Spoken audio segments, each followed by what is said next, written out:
Hi everyone, this is RisingFunGaming here and welcome to Armour Transmogrification in Monster Hunter Double Cross.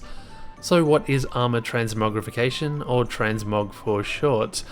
It is a new service provided in Double Cross, whereby hunters and prowlers can swap the appearance of their armour pieces with that of a model from a different series. All armour series except non-Capcom collaboration armours will eventually be able to be transmogrified. So maybe you have a full fashion set or a mixed armor set that you like very much for the skills, but wish to change the appearance of that to something else that is more pleasing to you. Pretty cool, huh? In this video I'll explain the unlock conditions for the various transmog options, and then I'll do a few demonstrations of transmog and the process reversing it. Transmogrification services are provided by the Academy Researcher Feline aboard the Academy blimp. Other services that he provides include mid-quest item drop commissions and special deviant monster armor pigment development. You gain access to transmog services at different stages of the game. Helmets can be transmogrified when you've gained access to the Academy Research and Development Center in the blimp and have also unlocked G-rank quests. Access to the Academy R&D happens early in Village 7-star after doing a few key story quests. Transmog for chest, arm, waist and leg pieces are unlocked simultaneously after you complete the G4 Urgent against the final boss and attain HR Break.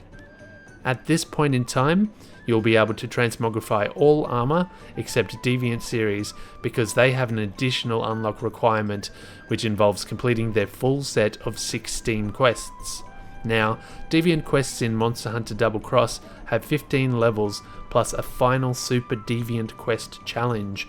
Completing the Super Deviant quest against the Deviant Tama Mitsune, for example, will give you the ability to transmog using its armor line.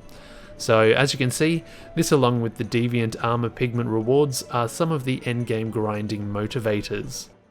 Alright, so now let's demonstrate some transmogrifications. We'll do one for the hunter, one for the prowler, and finally we'll show how to reverse the whole process.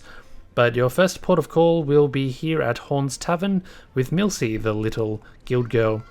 What she has is a little shop which you trade the Horn's coins with. And now the Horn's coins are generic G-rank rewards.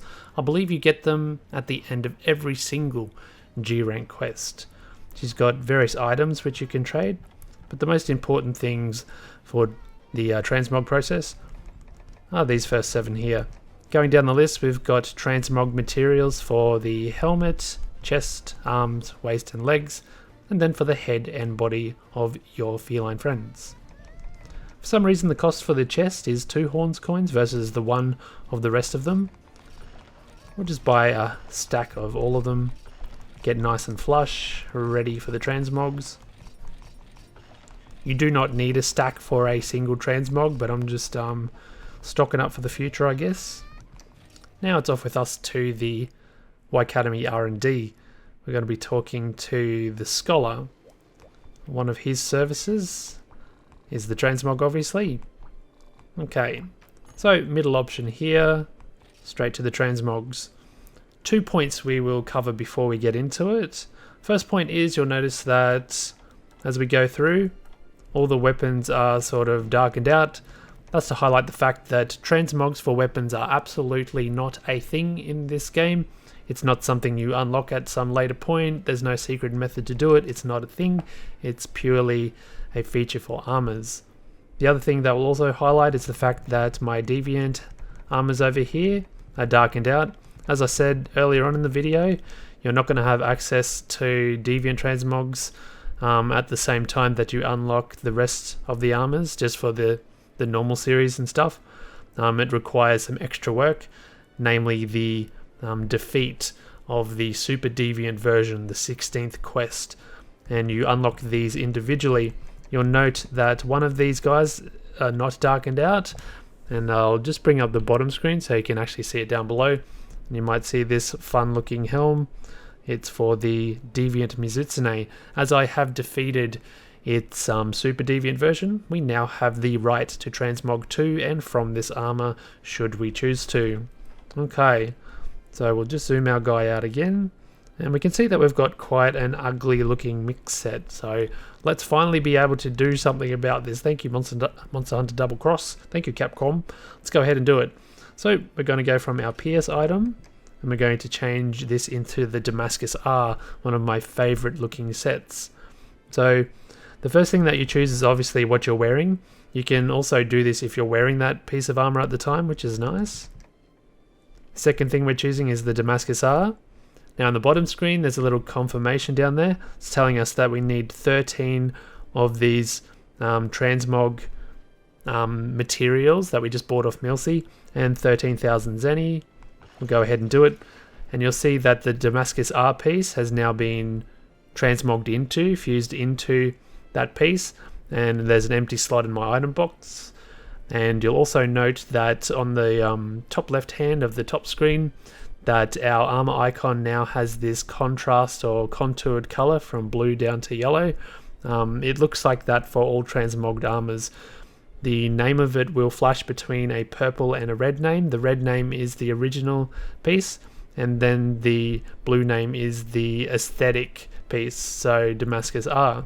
Okay, going right along, let's go ahead and transform this into the full set of Damascus R.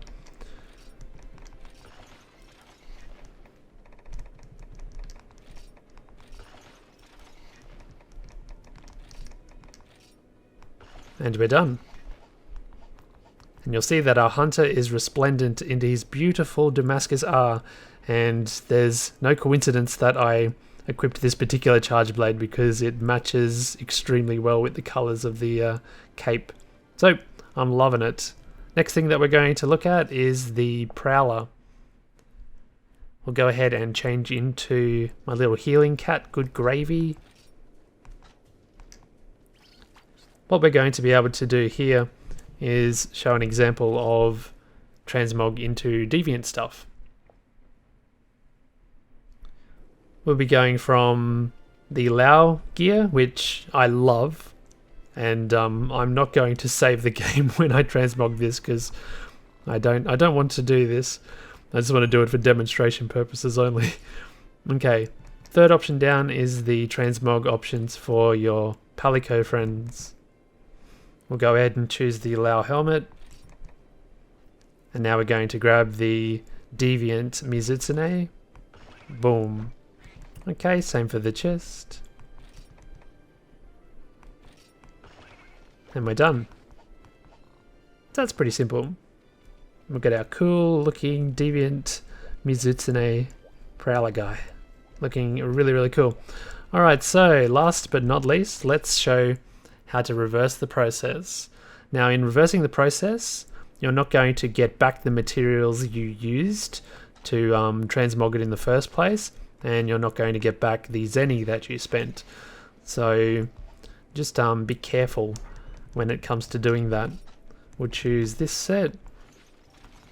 This is going to be fun because you'll have to try to guess what we're going to be transmogging back into.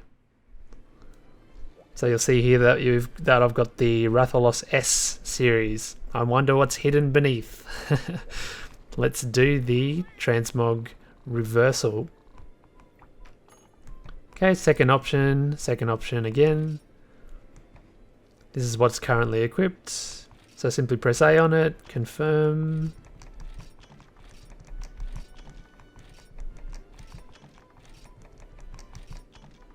And now it's pretty obvious that, yes, we were wearing the Neset set. This is from the end spoiler monster of the game. It's a really, really cool set, and you'll see a lot of people transmogging out of it into something else, not because it looks bad, it actually looks really, really good.